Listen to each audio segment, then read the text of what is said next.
तो आप लोग ये देख रहे थे वीडियो जो कि पूरे पटना का है, जो कि प्रमोद प्रेम यादव जी का 5 जनवरी को बर्थडे है। तो बर्थडे के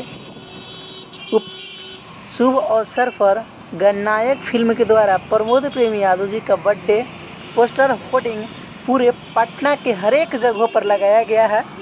तो जितने भी पटना वासी हैं आप लोग का अगल बगल देखिएगा तो प्रमोद प्रेम यादव जी का बहुत बेहतरीन का एक बर्थडे का होर्डिंग लगा है, जो कि हर एक पटना के जगहों पर लगाया गया।